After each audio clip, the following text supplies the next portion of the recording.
Baik, assalamualaikum warahmatullahi wabarakatuh. Perkenalkan saya Desi Kurniasari. Ini saya akan menjelaskan dan menjawab pertanyaan nomor 1. Baik, langsung saja ke Excel. Lalu kita copy data dari Excel, lalu kita buka SPSS, lalu kita buka data view, lalu kita masukkan data yang telah kita salin tadi ke selanjutnya yaitu kita tekan variable view, lalu kita ganti, kita taruh nama, yang pertama yaitu desa, yang kedua itu Tuhan. Lalu kita masukin pilihnya 1 desa A, 2 desa B, 3 desa C, 4 desa D. Oke. Terus kita buka measure, lalu kita ganti ke nominal.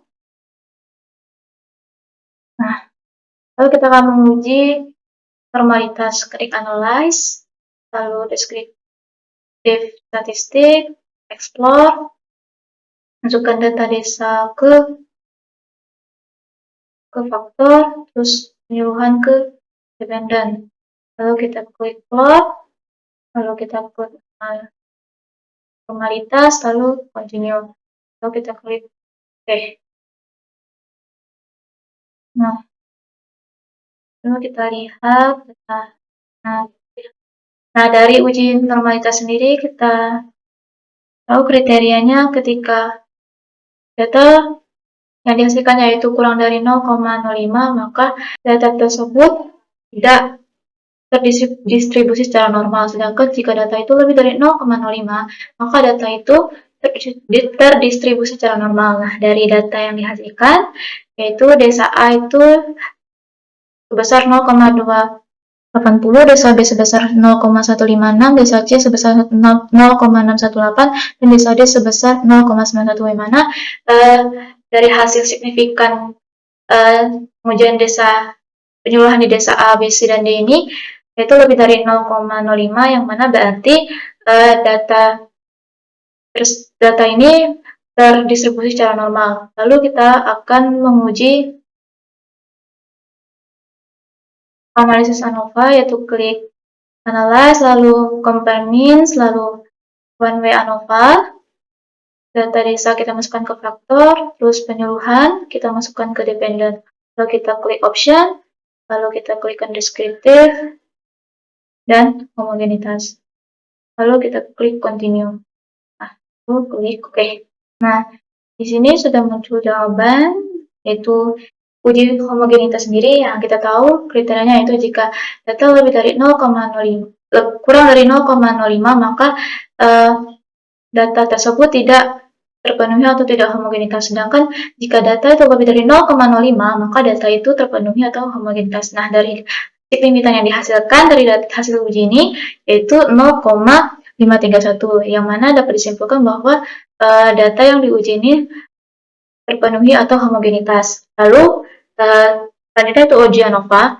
Nah, seperti tahu kriteria uji ANOVA sendiri, jika data kurang dari 0,05, maka terdapat perbedaan yang signifikan. Sedangkan jika data itu lebih dari 0,05, maka data yang dihasilkan berarti tidak terdapat perbedaan secara signifikan. Nah, dari hasil uji ANOVA sendiri dihasilkan nilai signifikan yaitu 0,197, yang artinya H1 ditolak dan H0 diterima, yang mana disimpulkan bahwa tidak terdapat perbedaan signifikan yang dilakukan penyuluhan pada desa A, desa B, desa C, dan desa D. Hal itu bisa dilihat dari nilai rata-rata ini, yaitu tidak terlihat perbedaan yang sangat signifikan. Maka dalam itu tidak ada perbedaan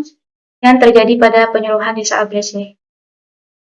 Baik, Mungkin itu saja dari saya. Saya ucapkan terima kasih. Assalamualaikum warahmatullahi wabarakatuh. Perkenalkan, nama saya Nabila Alisya Ramadhani. Kali ini saya akan mengerjakan nomor 2 mengenai uji Chi-square. Pertama-tama itu namanya kita beri singkatan yaitu DS dan keduanya KT. Kemudian desimalnya kita beri 2 dan yang berikutnya juga 2. Labelnya yang DS itu kita beri dengan tabel labelnya desa, yang KT kita beri dengan tabel labelnya kota. Kemudian flow-nya yang pertama itu kita beri angka 1, labelnya kita beri huruf A, seterusnya hingga di angka 10 dan di huruf C, begitupun di kota. Terus kita ke data view. Berikut ini data yang sudah saya salin. Kemudian kita kembali lagi ke variabel view-nya. Kemudian kita klik analyze dan kita klik descriptive statistik. Terus kita pilih di crop tops, kita klik crop tops. Terus kemudian desanya kita taruh di dependent dan kotanya kita taruh di independent. Kemudian kita klik statistik, kita pilih Chi-square dan kita pilih juga counting coefficient untuk mengetahui seberapa kuatnya kekuatan antara hubungan antara desa dengan kota terhadap partai yang kita pilih. Kemudian kita klik continue, kemudian kita klik OK. Berikut ini adalah datanya. Jadi dari data yang kita tadi itu kita menghasilkan mengenai pertama itu pada tabel Chi-square summary. Nah, pada tabel ini mengenai penelitian jumlah sampel. Jumlah sampel ini ada desa dan kota. N ini adalah jumlah sampelnya 10 dan persen ini adalah 100.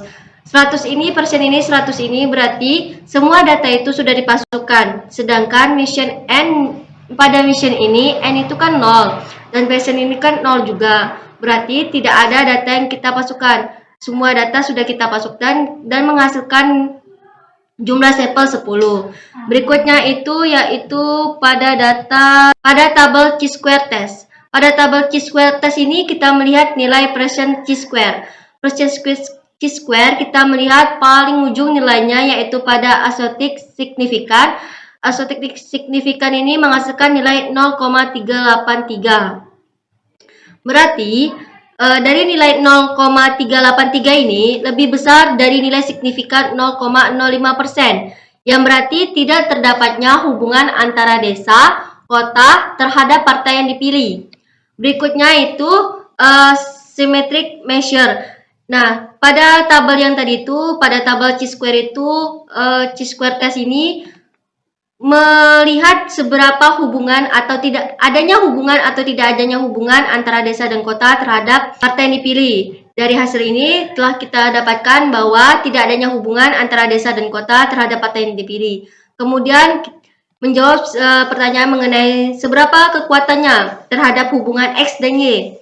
Nah, untuk mengetahui kekuatan antara hubungan X dan Y, kita melihat dari tabel symmetric measure. Symmetric measure ini kita melihat pada nilai nominal binominal, condension coefficient, yaitu pada nilai approximate signifikan. Approximate signifikan ini menghasilkan nilai 0,383. Berdasarkan nilai hasil approximate signifikan ini, menghasilkan nilai 0,383 berarti lebih besar dari 0,05. Maka nilai tingkat signifikannya ini pada nilai tingkat signifikan ini yaitu menghasilkan kekuatannya rendah. Kekuatannya rendah mengenai pengaruh antara desa dan kota terhadap pengaruh partai yang dipilih. Menghasilkan hipotesis H0 diterima sedangkan HA ditolak. Berarti H0 ini ada hubungan antara desa dan kota terhadap partai yang dipilih. Sedangkan HA ini tidak adanya hubungan antara desa dan kota terhadap partai yang dipilih. Mungkin itu saja penjelasan saya. Saya ucapkan terima kasih. Baik, perkenalkan nama saya Sakira Mendra Putri. Di sini saya akan menjawab pertanyaan nomor 4. Di sini yang pertama ke variable view, isi X dan Y. X-nya itu labelnya adalah menikah dini, desimalnya 0, dan Y labelnya balita stunting dan desimalnya 0. Terus masuk ke data view. Yang pertama itu adalah menguji homogenitas, yaitu klik analyze, compare main, terus ke one way ANOVA, terus menikah dini masuk ke dependent, balita masuk ke faktor, terus habis itu klik option, klik homogenitas of variant test, terus continue. Habis itu klik OK. Nah, ini dia hasilnya. Terus yang kedua itu menguji normalitas data, yaitu klik analyze, descriptive statistic, terus pilih explore. Lalu kedua datanya masuk ke dependent. Habis itu klik plots, terus klik normality plots with test, terus habis itu klik OK, continue, terus OK.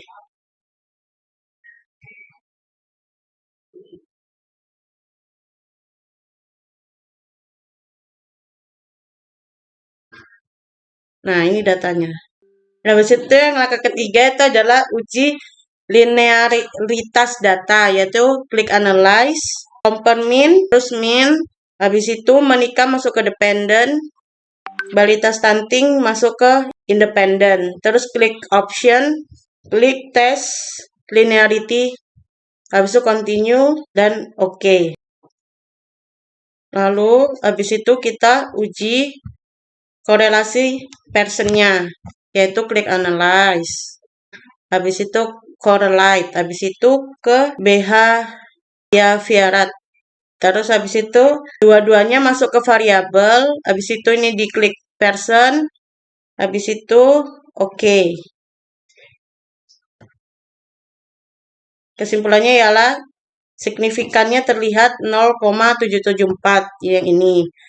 Yang artinya lebih besar dari 0,05 sehingga H0 diterima, yang artinya hubungan tidak signifikan antara menikah di usia dini dengan kejadian balita stunting. Lalu person correlation-nya itu adalah 0,081 yang artinya hubungannya itu sangat rendah. Sekian dari saya, terima kasih.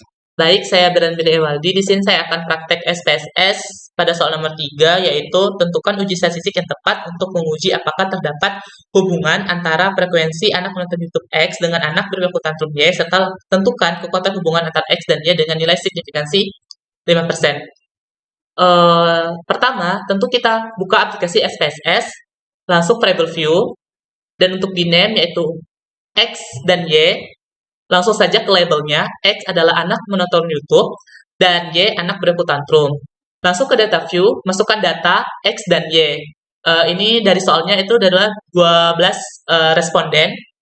Nah, untuk sebelum melakukan uji rank Spearman, saya akan melakukan pengujian normalitas untuk menentukan data ini parametrik atau non-parametrik. Yang pertama yaitu adalah analyze, langsung ke descriptive statistik, explore, langsung pindahkan label tadi itu ke dependent list, yaitu anak menonton YouTube dan anak berperilaku tantrum. Kita klik plots dan normality plot with test, continue, dan OK.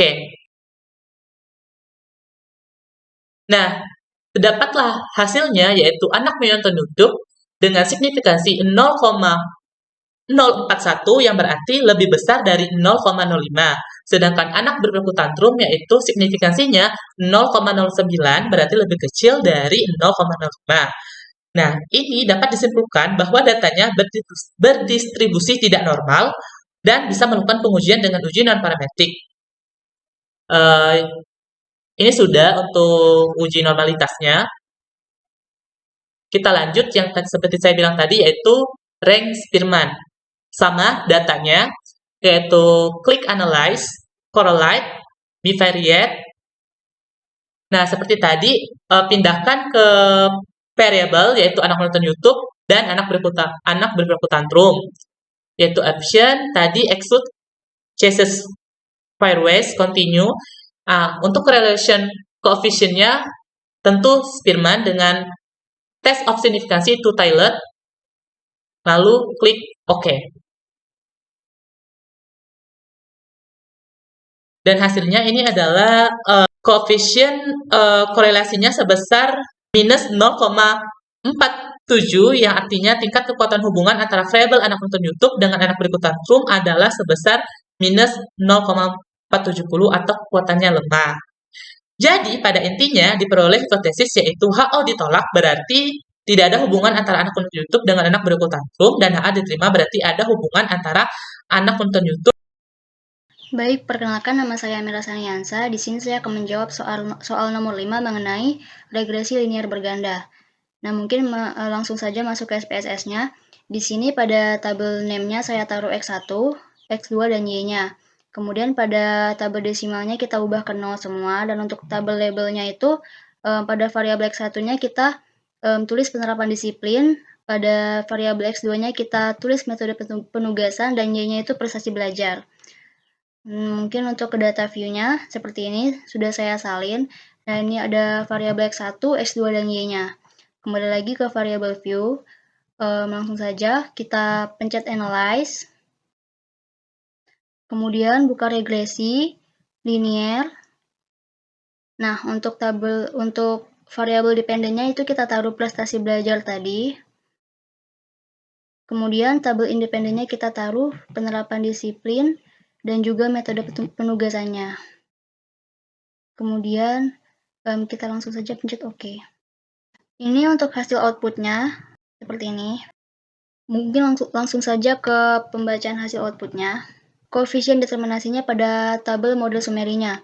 Nah, diketahui nilai adjust R-square-nya itu sebesar 0,862, maka dapat disimpulkan bahwa sumbangan variabel independen terhadap variabel dependen secara simultan atau bersama-sama itu sebesar 86,2%. Kemudian kita lihat mengenai output uji F atau simultannya pada tabel ANOVA.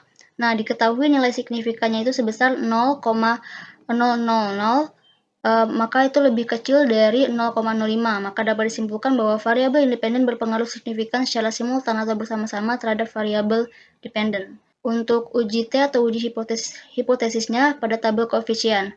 Nah, nilai signifikan variabel X1 itu sebesar 0,001, maka itu lebih kecil dari 0,05. Maka dapat disimpulkan bahwa variabel X1 itu berpengaruh signifikan terhadap variabel Y. Kemudian nilai signifikan variabel X2-nya sebesar 0,518, maka itu lebih besar dari 0,05. Maka dapat disimpulkan bahwa variabel X2 tidak berpengaruh signifikan terhadap variabel Y.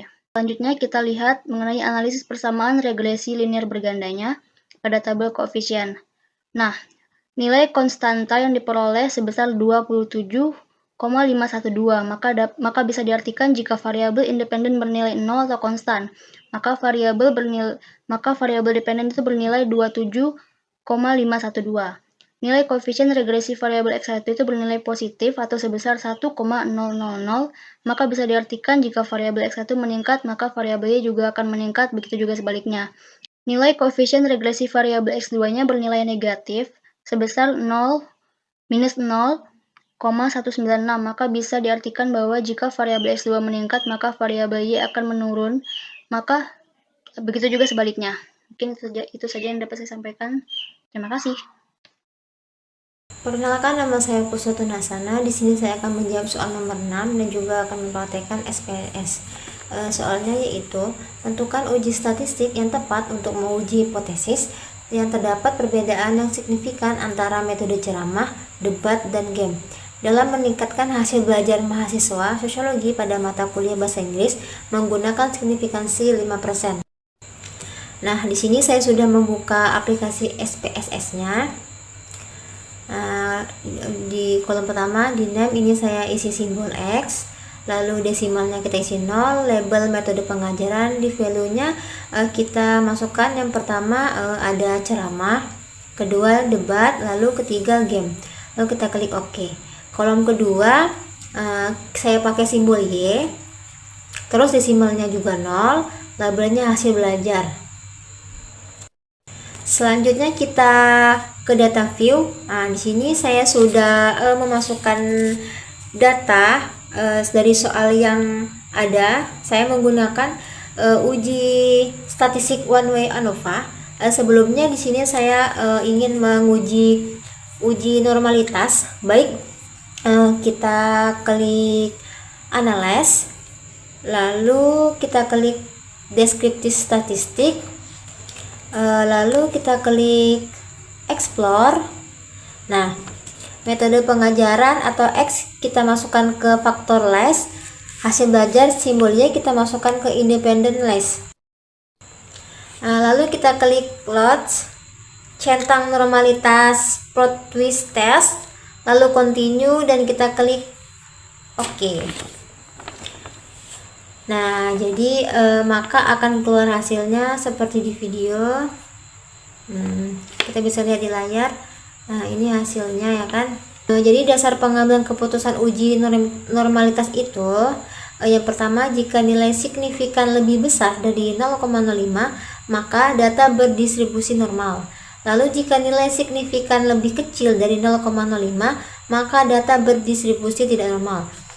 Jadi hasil output SPSS di tes normalita ini bahwa terlihat nilai signifikannya lebih dari 0,05, sehingga dapat dikatakan ketiga variabel ini terdistribusi normal. Selanjutnya kita akan menguji homogenitas dan juga uji one way ANOVA-nya. Jadi kita klik Analyze, Compramin. Di sini ada on one way ANOVA. Ini sama seperti sebelumnya ya. Jadi metode pengajar itu masuk ke faktor, lalu hasil belajar kita masukkan ke dependent, lalu kita klik postpone, centang tukai, lalu continue. Setelah itu kita klik option, centang deskriptif dan juga homogeneity, karena kita akan melihat uji homogenitas. Lalu kita klik continue, lalu kita klik OK. Nah, maka akan muncul hasilnya. Nah, hasilnya sudah muncul. Jadi hasil di bagian test of homogeneity of varian ini kan kita masuk menguji kesamaan varian. Jadi berdasarkan output SPSS berikut diperoleh nilai signifikansi yaitu 0,0997. Nah, jadi nilai signifikan lebih besar dari 0,05, maka varian dari ketiga metode pengajaran yang dibandingkan tersebut sama atau homogen. Jadi sehingga asumsi homogenitas itu dalam uji one way ANOVA terpenuhi. Selanjutnya kita akan melihat hasil output dari ANOVA-nya. Nah, jadi pengambilan keputusan dalam analisis ANOVA itu ada dua, yaitu jika nilai signifikan lebih besar daripada 0,05 maka rata-ratanya sama, tetapi jika nilai signifikansinya lebih kecil maka rata-ratanya berbeda. Berdasarkan output ANOVA-nya diketahui nilai signifikansi sebesar 0,00 maka ini lebih kecil dari 0,05, sehingga dapat disimpulkan bahwa rata-rata dari ketiga metode pengajaran tersebut berbeda secara signifikan.